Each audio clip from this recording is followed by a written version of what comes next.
Saludos familia dominicana, yo soy Geraldina Céspedes de las Misioneras Dominicas del Rosario y quiero agradecerles el haber convocado este encuentro de familia dominicana con el tema en la mesa de la compasión. Sé que los días anteriores han tenido tres temas: la compasión dominicana, el estudio compasivo y comunidades compasivas, acompañados por nuestros hermanos Ángel Fariña, María Ángeles Martínez y Felicísimo Martínez. El tema que vamos a tratar hoy es la compasión en el mundo actual. Lo primero que tengo que decirles es que hablar de compasión en el mundo actual nos lleva a conectarnos casi espontáneamente con la encrucijada en que nos encontramos la humanidad en estos tiempos de pandemia. Para hablar de la compasión hoy y bueno, en cualquier época, hay que partir de la realidad y además, como familia dominicana, nuestro punto de partida no es tanto el discurso, el hablar, sino que es la contemplación de la realidad. Y por eso, en el primer momento de esta reflexión, vamos a invitarnos o a preguntarnos en profundidad qué es lo que estamos viendo, qué es lo que estamos contemplando y cómo agudizar la mirada, cómo aprender a ver. En un segundo momento les propongo que nos preguntemos cómo andamos de compasión hoy en el mundo y qué significa ser mujeres y hombres compasivos. Y en un tercer momento vamos a plantearnos el envío a practicar la compasión, fijándonos en algunos ámbitos y destinatarios más urgentes de nuestra compasión. Primer punto, ¿qué estamos viendo?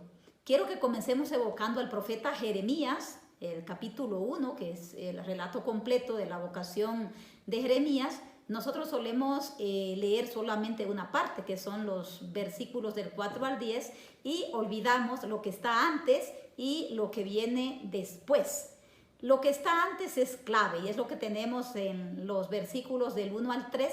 Es clave porque es la descripción del contexto sin el cual yo creo que no se entienden los miedos y las excusas del profeta. Y esta cuestión de contexto es fundamental para tratar este tema de la compasión en el mundo de hoy, porque antes de decir cualquier cosa hay que partir de la realidad, es decir, hay que ser conscientes de cuáles son nuestras circunstancias, darnos cuenta de en qué lugar y en qué tiempo es que estamos. Esto ciertamente parece obvio, pero en la práctica no lo es, y mucho menos en nuestro quehacer teológico. Lo que sigue, que son los versículos desde el 11 hasta el 19, tiene, podríamos decir, tres momentos: ver, interpretar y actuar. Para hablar de la compasión en el mundo actual, nos vamos a centrar, a detenernos en esta primera cuestión, que es ¿qué estás viendo, Jeremías? Es una pregunta tan importante que Dios se la hace dos veces al profeta. Lo podemos ver en los versículos 11 y en el versículo 13. Y esa pregunta es clave, es la pregunta que Dios también nos hace a nosotros como familia dominicana. Quizás nos parezca que sea como una pregunta que sobra, porque en estos tiempos donde decimos estoy conectado, luego existo, y cuando estamos hiperinformados hasta el extremo de la infoxicación, vemos y oímos demasiadas cosas. Pero quiero invitar a que nos hagamos la pregunta en este contexto con más profundidad y con más seriedad, si se quiere. ¿De verdad qué es lo que estamos viendo? ¿Hacia dónde estamos dirigiendo nuestra mirada en este contexto de pandemia? Responder a esta pregunta de qué estás viendo supone ir mucho más allá de los análisis de la realidad. Implica tocar cómo es que Dios está presente en esta realidad. ¿Qué brotes de esperanza están surgiendo en estos tiempos de coronavirus? Creo que sin ser analistas profesionales, digamos, nosotros tenemos que ser capaces de analizar la realidad, de ahondar. Creo que sería adoptar como la mirada de los profetas, que es una mirada capaz de atravesar las apariencias, capaz de ir más allá y, bueno, fijarnos en esto, que los profetas son personas místicas, una visión profunda, y a la vez son analistas de la realidad.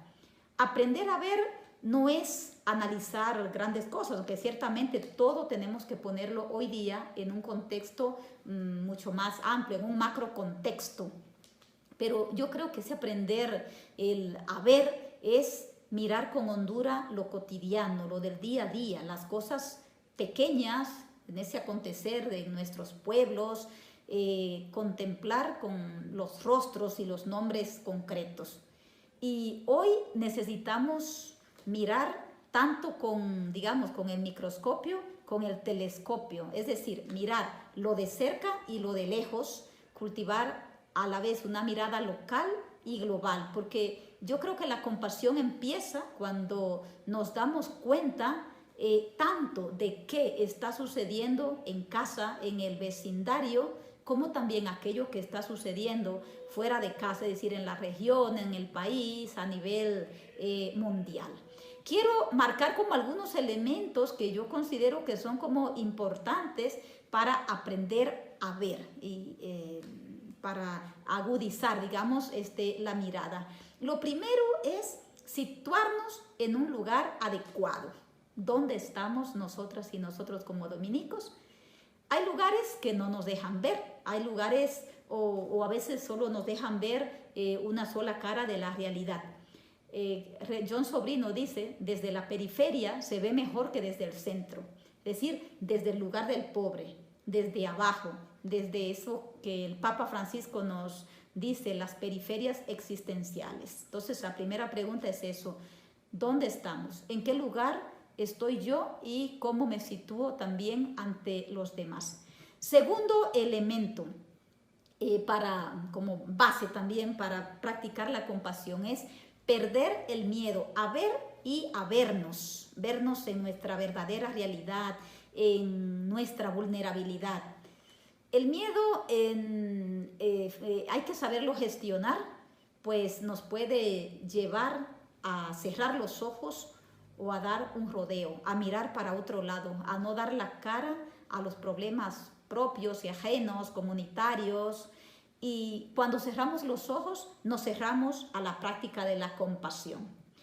Tercer elemento en este aprender a ver, ejercitarnos en ver en la oscuridad. Son tiempos de oscuridad estos que vivimos, que nos exigen desarrollar la capacidad que conocemos que tienen muchos animales, ¿verdad? Que saben ver muy bien en la oscuridad, como los búhos, los gatos, los murciélagos, los mapaches. A veces, para ver también con más claridad, hay que cambiar la mirada, aprender a verlas en otra perspectiva, como nos decía Saint-Exupéry, para ver claro basta cambiar la dirección de la mirada. Yo leí una novela que se llama El psicólogo de Nazaret y me quedé con una frase. La protagonista, en su segundo día de terapia, escribió una frase en su diario que dice: he llegado a la conclusión de que la vida de una persona puede transformarse si es capaz de cambiar su mirada. Entonces, aprender a ver las cosas desde otra perspectiva. Cuarto elemento en este contexto, la hermenéutica de la sospecha, que conocemos mucho por los estudios de la teología también feminista.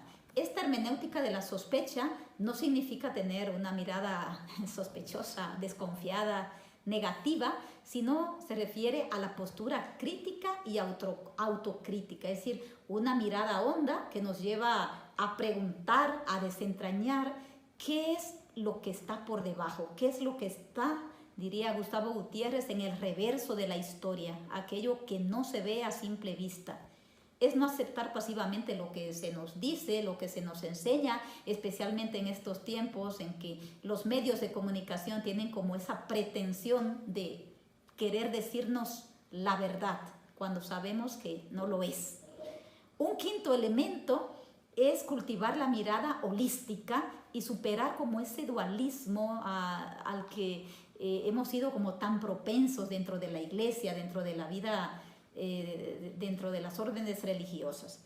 La mirada holística es la mirada no excluyente, sino incluyente, que sabe contar con el todo, que sabe captar también la complejidad y cómo una cosa está conectada o entretejida con la otra. Es interesante que en el Laudato Si el Papa Francisco nos recuerda, nos insiste varias veces que todo en el mundo y en esta red de la vida está interconectado. Hay varias citas en Laudato Si que apelan a esto.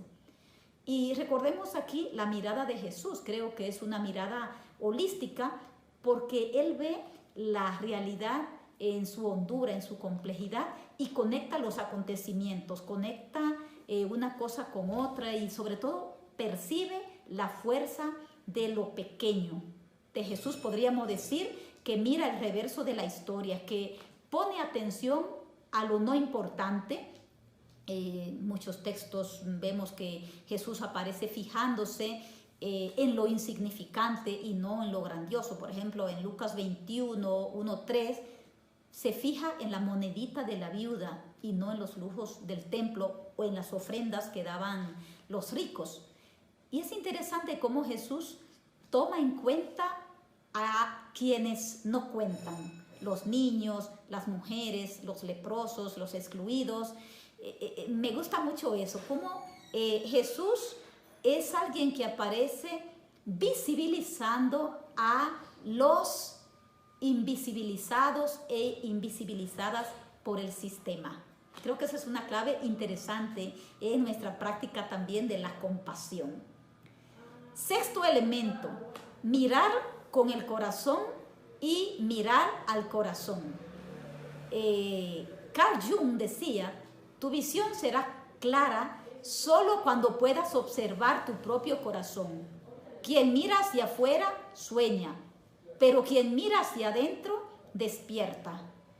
La mirada de Jesús es diferente porque Jesús ve con el corazón y ve al corazón de las personas. Yo creo que ahí nos está desafiando a ver con el corazón. Y recordamos lo que decía el Principito: solo se ve bien con el corazón, lo esencial es invisible a los ojos.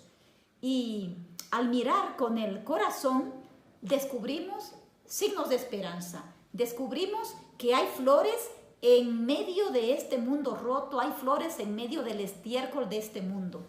A veces también nosotros nos preguntamos, ¿cómo vivir con esperanza en medio de un mundo roto y en medio de esta realidad herida, en medio de esta vulnerabilidad que estamos experimentando?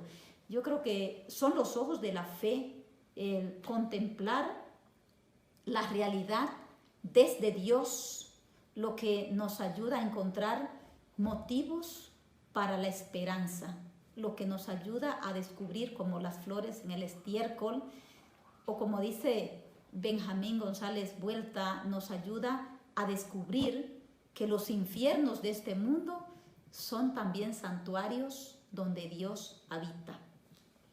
Finalmente, para aprender a ver, necesitamos, como dominicos y como dominicas, unir las miradas. Mirar las cosas no solo desde mi punto de vista, sino tomando en cuenta los puntos de vista de las otras y de los otros. Mirar con otras y con otras. Estos son tiempos en que necesitamos como salir del individualismo, salir de la autorreferencialidad para situarnos en una visión mucho más comunitaria y no solamente entre los humanos, sino con todas las criaturas que coexisten en esta casa común. Creo que Jesús nos enseña a mirar también el bosque y el árbol, es decir, a prestar atención a lo que afecta a la multitud. Varios textos nos hablan de eso, de cómo Jesús se mira también, atiende a la multitud, pero también fija su mirada en personas concretas. Pues yo creo que estos son como los elementos en esto que podríamos decir que el que está viendo es como lo primigenio para la práctica de la compasión y el aprender a mirar. Un segundo punto que quisiera invitarles en esta reflexión es como preguntarnos ¿Y qué significa hoy ser mujeres y hombres compasivos? Para nosotros como dominicas y como dominicos, la compasión es el principio que ha de atravesar toda nuestra vida. Es, digamos, el hilo, ahora que en estos tiempos de pandemia, aquí en la comunidad nos dedicamos mucho a coser, a bordar, a tejer, a hacer pulseras, a bregar con los hilos, estamos muy sensibles con eso. Entonces podríamos decir que la compasión es el hilo con el que tenemos que ir cosiendo todo lo que va apareciendo en nuestra vida. Son, digamos, las lentes con las que tenemos que mirar lo que está sucediendo hoy en nuestro mundo. Y en esta coyuntura dramática en la que se encuentra nuestra humanidad, también podríamos decir que la compasión tiene que ser nuestro mapa de ruta, ese mapa de ruta que nos ayuda a no perdernos, que nos ayuda a no desorientarnos en la vivencia de nuestra fe, y que es aquello que nos ayuda a acertar el cómo en nuestra vida comunitaria, el cómo de nuestro servicio a la misión. La compasión no consiste en hacer, digamos, algunas obras de misericordia. Creo que para nosotros es mucho más. Es una forma de estar en el mundo, es la manera de relacionarnos, la manera de hacer las cosas. Y si tenemos esto claro, entonces creo que la compasión podría convertirse en estos momentos en lo más revolucionario que podríamos practicar en medio de un mundo enfermo, y no solo del COVID-19, sino de muchas otras enfermedades que padece nuestro mundo. Sería aquello como que nos ayudaría a hacer un signo en medio de la deshumanización, en medio de la violencia, en medio de la mentira que vivimos en nuestro mundo. En la práctica de la compasión, podríamos decir, se verifica nuestra credibilidad como iglesia y como orden familia dominicana.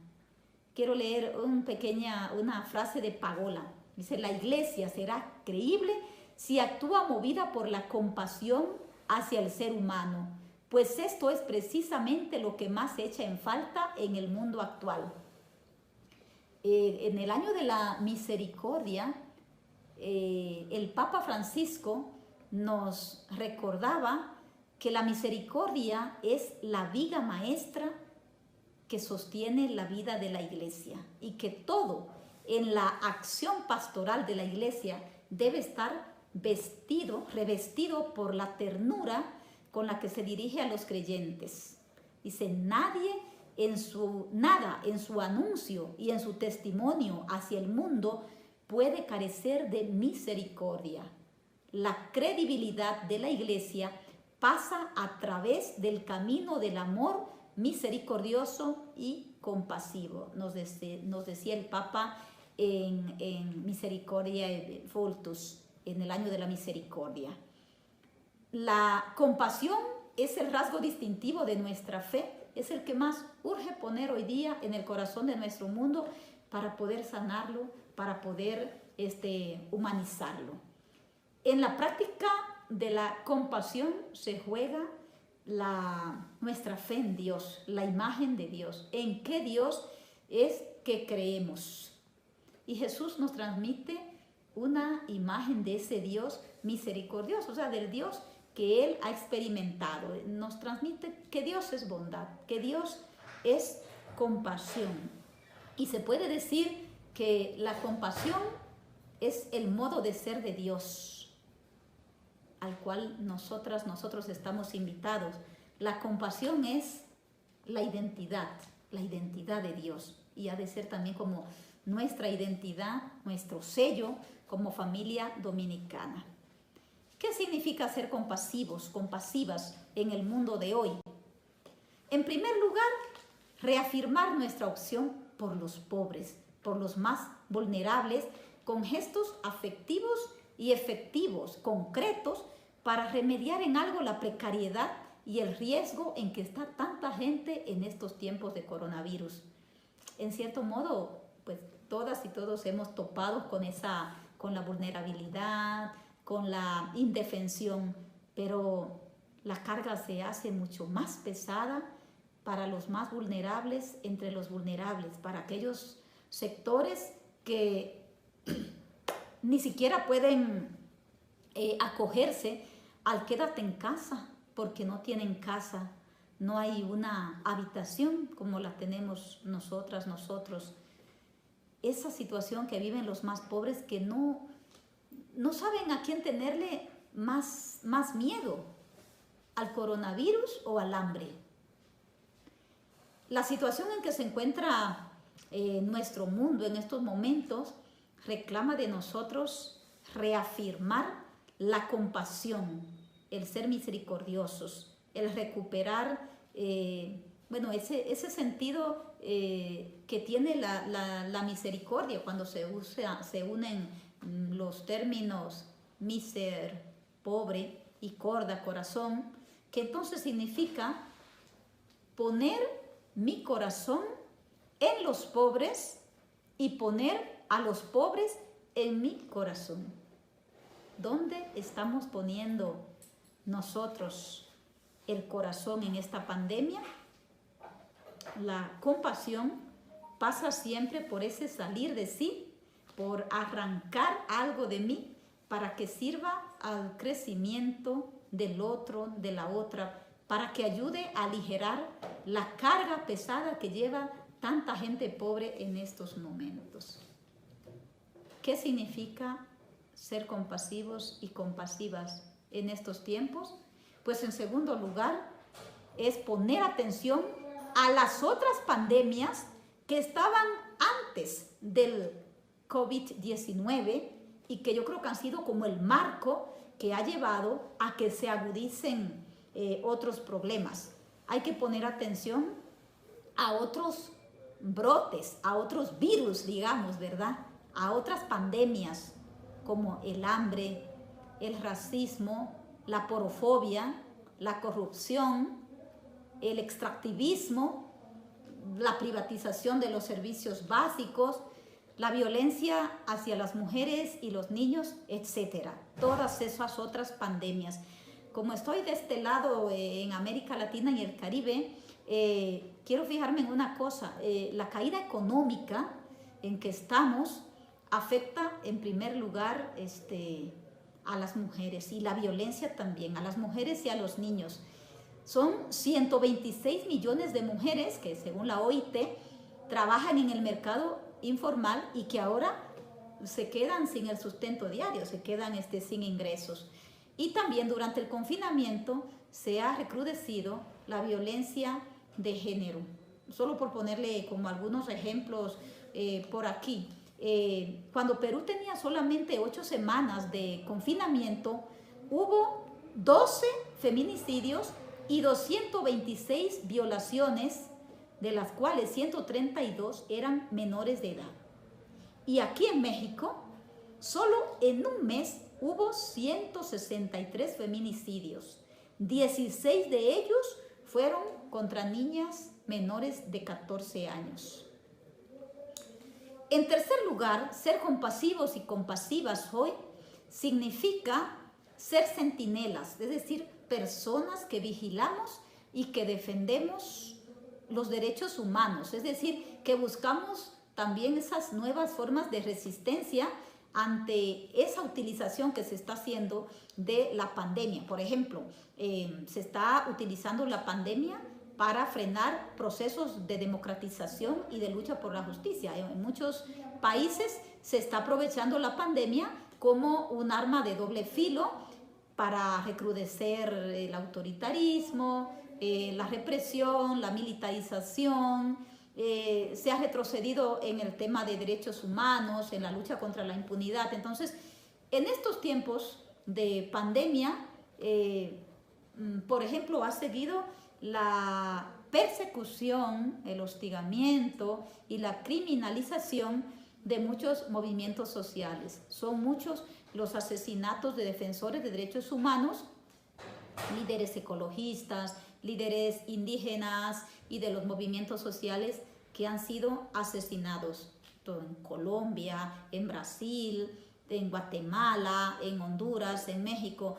Tan solo en este tiempo de pandemia, en Colombia han sido asesinados 14 líderes indígenas, defensores de la madre tierra, defensores del territorio y de los derechos de los más pobres entre los pobres.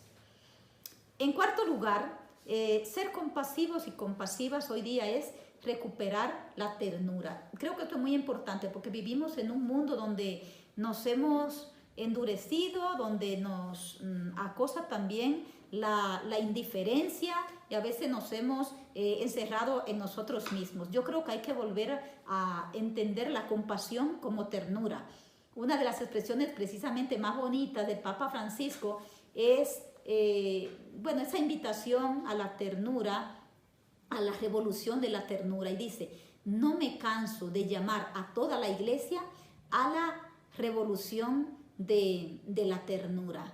Y yo creo que ese paradigma de la ternura, entendido como cercanía, delicadeza, como dejarnos afectar y asombrar por las cosas, esto es fundamental, ¿verdad? Entonces, les remito a que nos leamos en el número 70 y también al final de lo que es la Evangelii Gaudium, que el Papa nos habla de la ternura. Y finalmente, en este apartado de qué significa ser mujeres y hombres compasivos, pues tiene que implicar la compasión ecológica. Acabamos de cumplir 5 años de la publicación de la Laudato Si, y bueno, han seguido llamadas también muy concretas a una conversión ecológica en otros documentos como las conclusiones del Sínodo de la Amazonía, la exhortación postsinodal Querida Amazonía. Yo creo que hoy día no podemos hablar de compasión sin tocar ese tema de la compasión hacia la tierra y de la urgencia de encontrar un nuevo paradigma de relación entre los seres humanos y la naturaleza. O sea, la compasión ecológica hoy nos pide entrar en un proceso de conversión que creo que supone unos 4 pasos. Primero, la ecoalfabetización, porque de ello dependerá la supervivencia de nosotros los humanos y también de otras especies. Es decir, de ahí dependerá de nuestra capacidad de desaprender el modo consumista, el modo depredador de vivir, y supone como reaprender una nueva forma de relación con la tierra que esté basada en el respeto, en la ecojusticia, en la compasión ecológica. El COVID-19 ha venido a recordarnos una cosa muy importante, que la vida sobre esta tierra no va a ser viable para nadie si no damos un giro radical a nuestra relación con el resto de los habitantes de la casa común y si no reducimos la huella ecológica que estamos dejando sobre el planeta. En segundo lugar, esa compasión ecológica implica vivir una nueva espiritualidad, una ecoespiritualidad que podríamos llamar de simbiosis con la naturaleza y de respeto por la interdependencia entre todas las formas de vida. Es decir, una espiritualidad y una ética de la interrelación y del parentesco con todas las cosas, de la compasión hacia todos los seres vivientes. Y eso es importante, esa simbiosis, porque también nos puede curar como de nuestra arrogancia, ese antropocentrismo del ser humano. Yo creo que nos hace también como mucho más humanos, porque más humildes, perdón, porque nos ayuda a recordar, a reconocer que los seres humanos somos los últimos, los recién llegados, digamos, a la tierra, los recién nacidos en este largo proceso de la evolución humana. Y recuerdo ahí lo que decía el viejo jefe indio de Seattle, que nos ayuda como a esa postura de la humildad, de superar la arrogancia. Y es cuando él dice, el ser humano no tejió el tejido de la vida, es simplemente uno de sus hilos. Somos uno de los hilos. Otro elemento que implica esa compasión ecológica es el compromiso profético de levantar nuestra voz ante esta cultura del descarte y resistirnos a un sistema que está colocando la eficacia económica, la ganancia, por encima de la compasión hacia todas las criaturas. Son tiempos de colocar, como dice Yayo Herrero, la vida en el centro, sobre todo la vida de aquellos grupos, de aquellos sectores que la tienen mucho más amenazada por la precariedad en que viven como población sobrante. Es la atención a los descartados del sistema. Tantas personas que viven ahorillados, que viven en esas zonas marginales de las ciudades, los olvidados en las áreas rurales, gente que ni siquiera se ha enterado del problema que está pasando en el mundo porque ni siquiera tiene los medios para enterarse. Es mirar a los presos hacinados en las cárceles, a los migrantes, son todo un símbolo de los descartados de la sociedad globalizada. Entonces, nuestro compromiso profético ha de hoy día también como utilizar todos los medios a nuestro alcance para testimoniar una globalización de la compasión ante esta globalización de la indiferencia. Y finalmente, la compasión ecológica implica asencillar la vida. Todos los documentos últimos de la Iglesia sobre ese cuidado de la casa común y también las manifestaciones de los movimientos sociales y ecológicos apelan a esto, una llamada muy fuerte a un estilo de vida sencilla, como dice el Papa, una gozosa sobriedad, a vivir el principio del suficiente. Necesitamos como una conversión seria de nuestros malos hábitos, de nuestros estilos de vida contaminantes, depredadores, de nuestros hábitos de consumo. Entonces, en la vida cotidiana esto significa que tenemos que reorganizar la vida de otra manera, replantearnos un nuevo estilo de vida, en cosas muy sencillas, un nuevo estilo de comer, un nuevo estilo de beber, de ir al baño incluso, de vestir, de viajar, de consumir, de producir. Hay que cambiar de chip para que podamos salvar el planeta. Entonces, nuestra compasión con los pobres, nuestra compasión ecológica con la tierra se pone a prueba en un sinnúmero de detalles de la vida cotidiana. Entonces, para contribuir a que otras personas no desaparezcan, a que otras especies no desaparezcan del planeta, necesitamos reducir nuestro consumo a todo nivel y hacer el esfuerzo por vivir una gozosa sobriedad. Porque, como decía Gandhi, tenemos que aprender a vivir sencillamente para que otros puedan sencillamente vivir. Hay muchos referentes de personas también de vivir en esa sobriedad, en esa sencillez. Pero también asencillar la vida es una ganancia, es aligerar la carga para nosotros, es irnos haciendo cada vez más libres. Y estoy pensando en Pepe Mujica y Lucía Topolansky de Uruguay, porque ellos lo atestiguan y lo proclaman cuando dicen: esta es la verdadera libertad, la austeridad, el consumir poco para dedicar tiempo a lo que verdaderamente disfruto. No soy pobre, soy sobrio, liviano de equipaje, vivo con lo justo para que las cosas no me roben la libertad. Entonces, ese asencillar la vida es en vistas a la solidaridad, al compartir, pero también en vistas a nuestra libertad. Quiero terminar con una invitación a sentirnos enviadas a practicar la compasión, retomando el texto del buen samaritano. Vete y haz tú lo mismo. Aprender a ver, como hemos visto en el primer punto, a contemplar, a analizar los signos de los tiempos y los signos de los lugares, es algo muy importante, pero no basta, ¿verdad?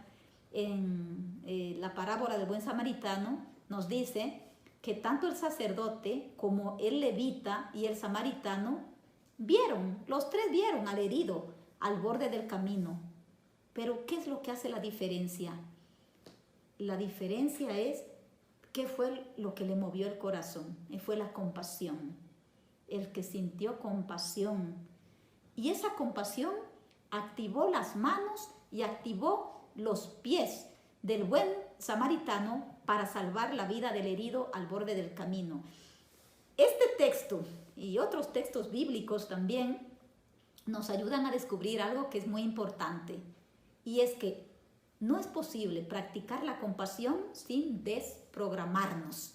Hay que desprogramarse, es decir, salir de sí, salir de nuestra autorreferencialidad, descentrarnos para colocar en el centro al pobre, al herido, a quien esté en mayor situación de vulnerabilidad. El sacerdote y el levita se aferraron a su programa, se agarraron a lo que estaba mandado y no pudieron socorrer al herido al borde del camino. Es decir, ellos eran autorreferenciales. Para ellos lo central no era el prójimo, sino su religiosidad. Sus preocupaciones eran cumplir la ley, ir al templo. Entonces, claro, esto nos lleva como a preguntarnos, ¿cuál es el centro de nuestras preocupaciones en esta coyuntura que vivimos? ¿Concuerdan nuestras preocupaciones con las preocupaciones de Jesús? Porque en los evangelios hay una cuestión que queda muy clara, y es que las preocupaciones de Jesús no van en la línea del cumplimiento de preceptos religiosos, sino en la línea de la vida, en la línea de, sí, es una preocupación por aquello que más puede desarmonizarnos a las personas. ¿Y qué es lo que más puede desarmonizar a las personas? Primero, que nos falte la comida. Segundo, que nos falte la salud. Y tercero, que no tengamos buenas relaciones humanas. O como diría el Papa Francisco hoy día, tierra, o sea, las 3 T. Tierra, techo y trabajo. José María Castillo dice que los hechos y las palabras de Jesús que aparecen frecuentemente en los relatos evangélicos siempre están relacionados con lo que podríamos llamar las 3 grandes preocupaciones de Jesús. Primero, la salud. Segundo, la alimentación. Y tercero, las relaciones humanas. Pero lo que más llama la atención y lo que más escandaliza no es que Jesús se preocupe por la comida, por la salud y por las relaciones humanas, sino que Él antepone la solución a esas 3 cosas a las normas y a las exigencias de la religión. Ahí está el detalle, la diferencia.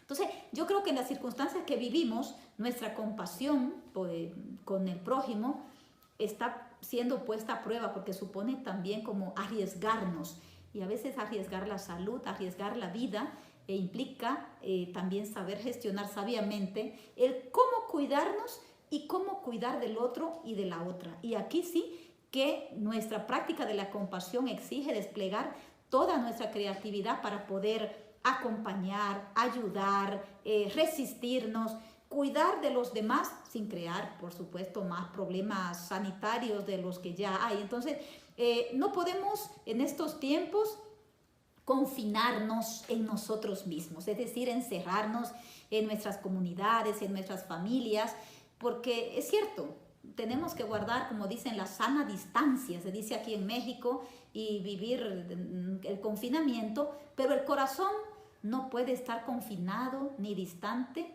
del drama que está viviendo el prójimo. Entonces, se necesitan en estos tiempos una alta dosis de creatividad para buscar el modo de mostrar cercanía, solidaridad, de entrega también al prójimo. Entonces, en estos tiempos de pandemia, yo les invito a que también podamos mirar a muchos ejemplos inspiradores y esperanzadores, muchas personas y comunidades que desde el silencio, muchas veces desde el anonimato, están jugándose la vida, están ayudando de distintas formas a los más pobres, a los descartados. Muchas comunidades de dominicas y dominicos, yo lo sé por nuestras hermanas también, están jugándose la vida, ayudando también, solucionando muchas situaciones que vive la gente. Entonces, en medio del dolor y de la tragedia que vivimos, fijémonos en que todos los días hay alguna buena noticia.